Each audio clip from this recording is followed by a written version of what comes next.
Good morning, everyone. Hopefully, you're having a wonderful day so far. I got a good one for you today. So, Mark Carney won Liberal leadership. Who could have guessed? And I have no clue what's going to come down the pipeline now because he's Canada's next prime minister and he doesn't even have a seat in the House. He hasn't had any writing, and I don't know who or where he's going to pick this up from. Maybe Ontario. I heard he was going to try in Edmonton and failed epically, but, that's the way it goes.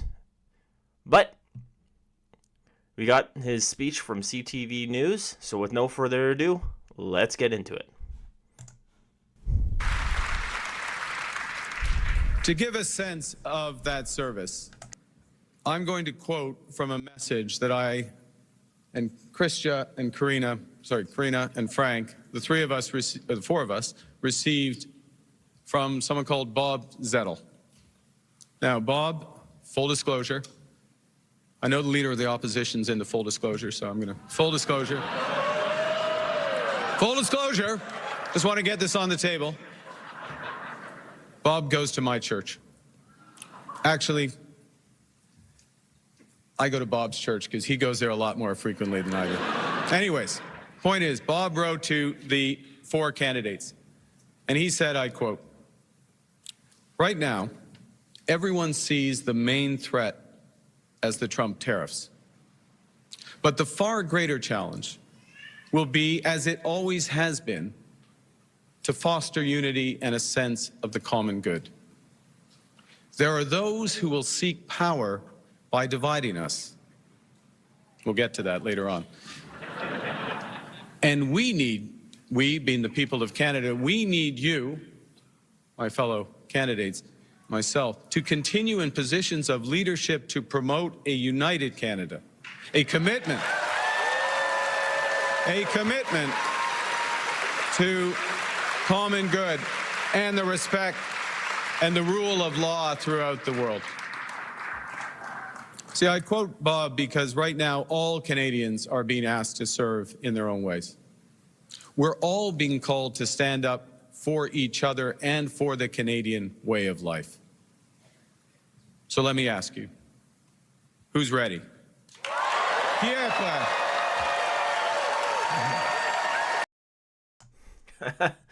This is coming from the party who pretty much tore Canadians apart for 8 years. Okay, maybe I'm being a little hard on, but at least for about 6 years, especially as we went through the Great Cold. And now they're like, oh no, we're going to be, bring people back together, we're going to be the hunky-dory, friendly team, while those terrible conservatives and their privatization ever... Sure. Yeah. Okay. 100%. Yes, Canada. Yes, Canada. The Liberal Party is united and strong and ready to fight to build an even better country.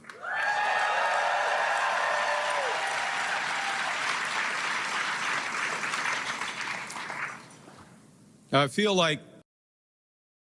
How about you just focus on bringing back the Canada of 2014? That would be great. Let's just focus on that image, and that's where we want to go back to. Before you get the whole picture of making Canada the greatest place in the world, better than it has ever been. Let's start small, because the Liberals have already thought that and destroyed Canada trying to pursue greatness. Baby steps. Everything in my life has helped prepare me for this moment. 2 months ago, I put up my hand to run for leader because I felt we needed big changes, but big changes guided by strong Canadian values. The values I learned at the dinner table from my parents, Bob and Verley, and my three siblings, Brenda, Sean, and Brian. Values that I learned at the hockey rinks of Edmonton from my coaches, such as Stormin Norman Lee. He exists. We didn't call him that to his face, by the way, but that was his. My parents were teachers, and they stressed the importance of hard work, of community, and of tolerance. My coaches were dedicated volunteers who taught me the importance of teamwork, ambition, and because it's Canada, humility. Les bonnes valeurs. The right values, Canadian values. I took them with me to university, and I kept them close to me when I was called upon to manage crises here in Canada and across the world. These same values have guided me in my work to build strong economies. And today, I will use those values again as we face this most serious crisis in a generation. Know that new threats demand new ideas and a new plan. They know that new challenges demand new leadership. Canadians want positive leadership that will end division and help us build together. We'd also like a prime minister who spent more time living in Canada and working for Canadians than he did working for other countries. Just saying, just putting that out there.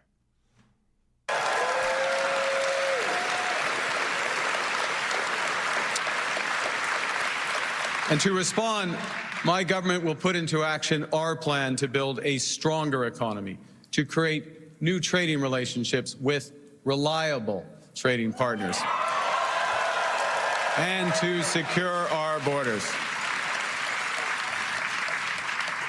Pour être clair. Now, to be clear here, this will require change, big change. But I know that Canadians are ready. They've told me so across the country. People want change because they're concerned.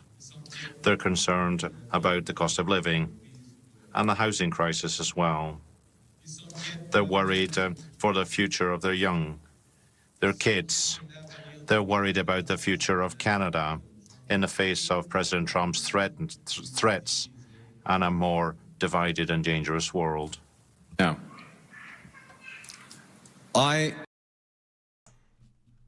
So is he just gonna go off on like off on America and Donald Trump this whole time? Because he's already taken, I've counted 5 digs at America already, and we're not even halfway through this thing. And this guy worked at Goldman Sachs until 2003, almost right before the housing bubble in the United States went off. I'm not saying anything, but just putting it out there. I'm a pragmatist above all. So when I see that that's not working, I will change it. So my government will immediately eliminate the divisive consumer carbon tax on families and farmers and small and medium-sized businesses. And I also want to show an interesting thing that I see with the difference between, the previous electoral speeches and this one is the other ones were half about climate change. This one is about how to save Canada. So that is a very, very specific thing that we should take note of, I think. Because that's going to be probably something pretty big when he goes to his re-election campaign, I guess. I'm doing air quotes right now. we will stop the hike in the capital gains tax because we think builders should be incentivized for taking risks and rewarded when they succeed.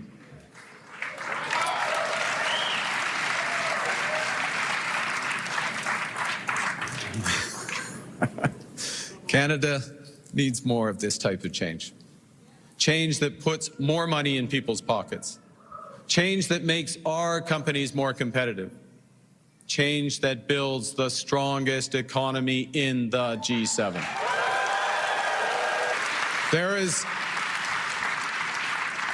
someone who's trying to do the opposite. There's someone who's trying to weaken our economy. Yeah, Donald Trump. And Donald Trump, as we know, has put, as the Prime Minister just said, unjustified tariffs on what we build, on what we sell, on how we make a living. He's attacking Canadian families, workers, and businesses, and we cannot let him succeed. And we won't. We won't. And just before he goes off on the states again, and we all know what he's going to say about these tariffs, it's interesting how loud the cheers were when he said he was going to take off the consumer carbon tax and the capital gains tax that his own party touted was to equalize the generations and make it easier for younger Canadians. And all of this stuff was put in, well, maybe not the carbon tax, but the new capital gains tax was put into the newest budget during the fall. So, and Mark Carney was, consulting during that time, the Liberal Party. So I think that's a very, very telling thing that he's actually backtracking on that, but not saying that he's backtracking on it. And as for the carbon tax, it doesn't matter if you take off the consumer's carbon tax. If the industrial carbon tax is still on, then that's going to trickle down to the consumer anyway. I mean, companies aren't just going to absorb that industrial carbon tax. I thought this guy was supposed to be an economist. I am proud of the response of Canadians who are making their voices heard and their wallets felt. I am grateful for how our provinces are stepping up to the fight, because when we are united, we are Canada strong.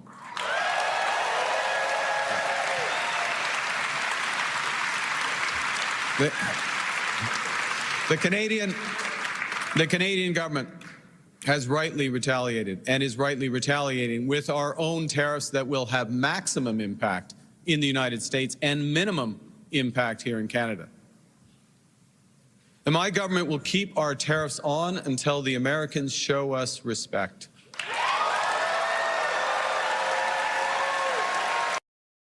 And oh gosh, is that scary. Because he didn't say, I'm going to keep them on until Donald Trump takes his tariffs off or his threats of tariffs off. He says respect is what's his views on respect. And that's what's dangerous. I think Americans and even Donald Trump show Canadians quite a bit of respect already. I mean, Donald Trump is kind of shaking that a little bit, but hopefully he doesn't mean that what's going to happen is the United States takes off these tariffs, say, okay, give me this, or like, let's say, take your tariffs off of dairy, and Canada says, no, that's disrespect, we're going to keep our tariffs on. Or the US takes all the tariffs off, and then Canada keeps ours on the Americans and just says, the Americans are showing us disrespect. That's what I'm worried about. And until they can join us in making credible and reliable commitments to free and fair trade. As Krista did. Yeah. And in the meantime, we will ensure that all the proceeds. Now, ever since the tariffs came in, I've been doing a lot of research on this stuff, and apparently with the trade agreements that are in place already, Canada tariffs a lot of American imports, and dairy especially is massive, which I didn't even know we allowed American dairy and eggs and stuff here. So that's crazy in itself. But it's nonsense how Carney is now saying that he wants an actual free and fair trade. So Canada tariffs milk products up to 270%, American cheese products up to 245%, butter up to 298%, yogurt up to 237%, poultry and eggs and chicken 238%, turkey 154%, eggs 163%, barley seeds 69%, sausages 69%. There's many automotive ones too. Cars 0%, trucks are 25%, and textiles 0 to 18%, footwear 0 to 20%. So when Mark Carney speaks on these tariffs or like free trade, it's already not free. So my view on this trade war thing hasn't changed, but I understand it way better than I did before. We were playing dirty from the start. All the proceeds from our tariffs will be used to protect our workers. Sure. And who actually believes that they couldn't even send out really, really bad cold relief checks to people who weren't already dead? They couldn't even do that correctly. How could they do something like this correctly? Now the Americans, they want our resources, our water, our land, our country even. Never. Think about that for a moment. That will destroy our way of life. Want our resources, our water, our land, our country. Think about it. If they succeeded, they would destroy our way of life. In America, healthcare is a big business. In Canada, it is a right.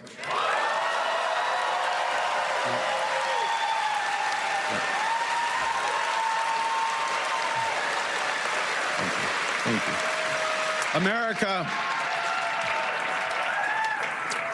America is a melting pot.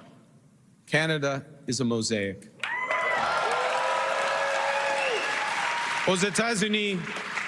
In the US, differences are not respected or recognized. First Nations aren't recognized. And the French language would never have any rights. The joie de vivre culture and the French language are part of our identity.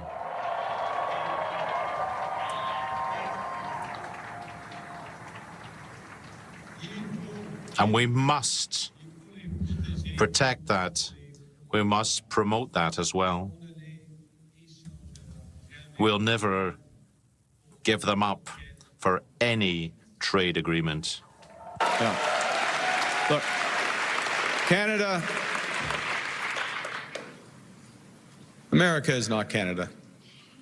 And Canada never, ever will be part of America in any way, shape, or form.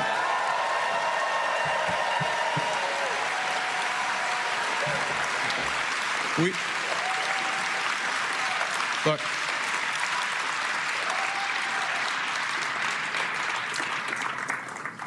we didn't ask for this fight.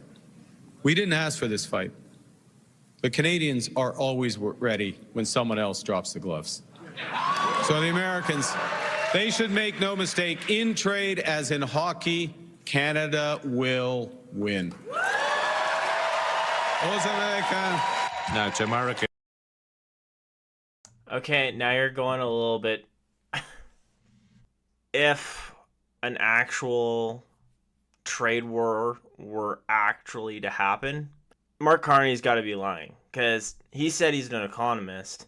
The US is the biggest economy there is.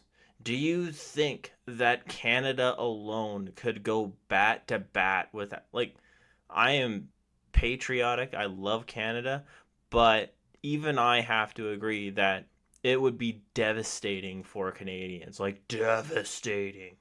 Because we have no pipelines that go through or go across Canada. Everything goes through the States.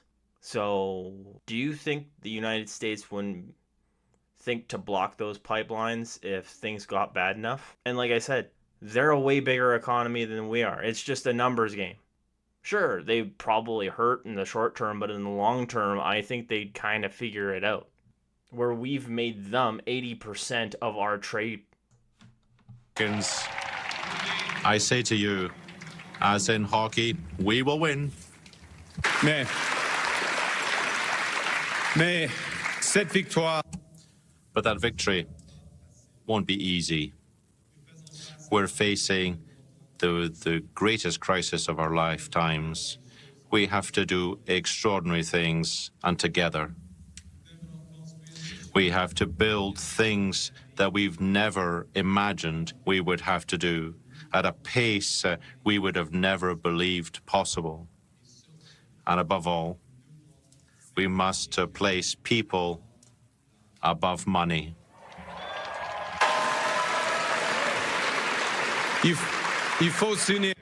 We have to unite to build the strongest, the fairest, and the freest country in the world. Now, Donald Trump is trying to weaken our economy. But there's someone else who, if he succeeds, will weaken our economy. It's Pierre Poilievre. I just want to touch on that one small thing before he moves on to a different topic about putting people ahead of money. Nobody should expect that out of any politician. I don't even expect that out of Pierre Poilievre, because that's never going to happen. Bureaucrats are going to bureaucrat. Humans are going to be greedy. And when you listen to politicians who speak this way, well, then you get things like communist Russia, where they tell you, oh, don't worry about money. We'll give you everything you need.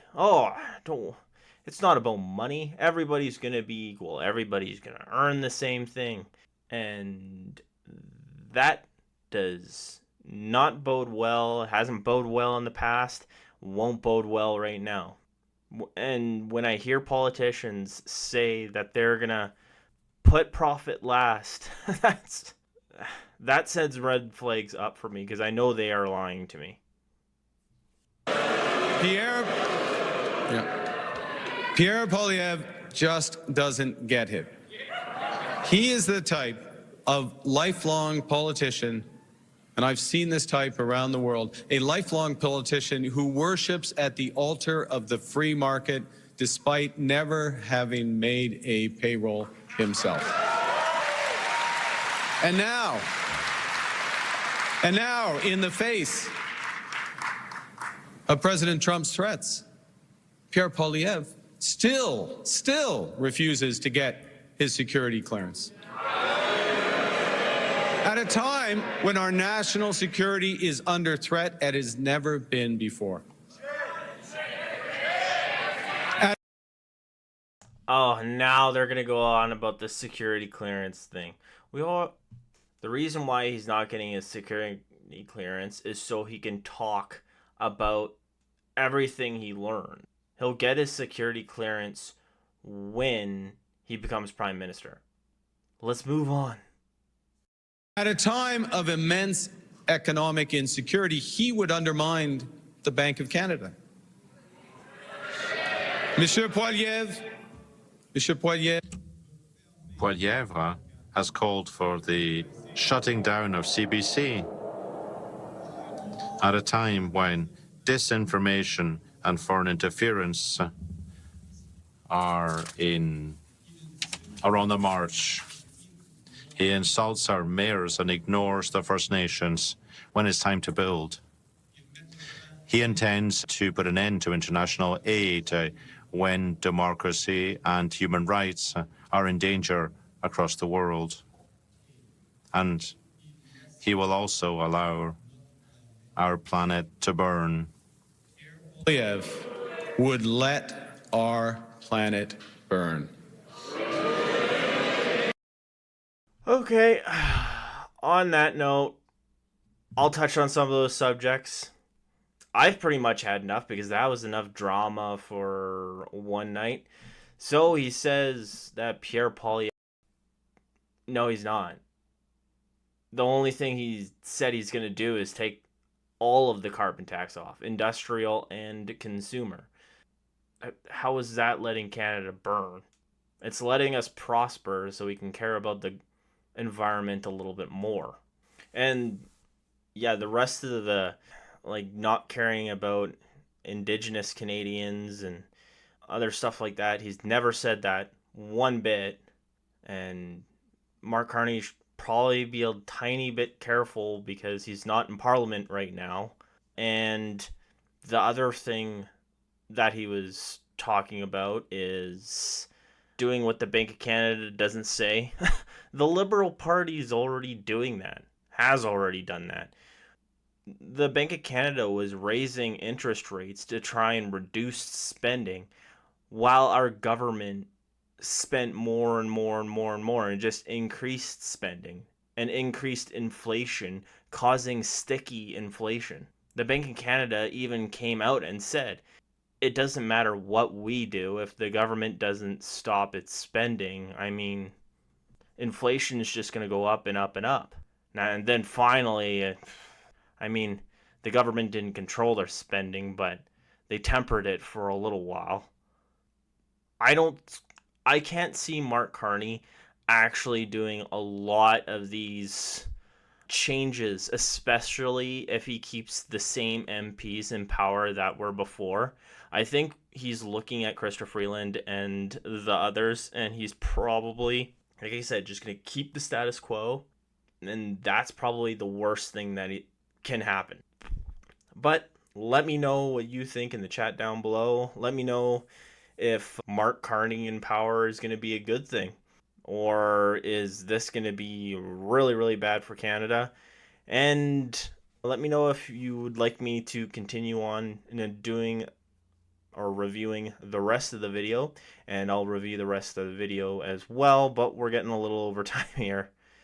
So other than that, if you like this video, please like and subscribe. With no further ado, have a great day.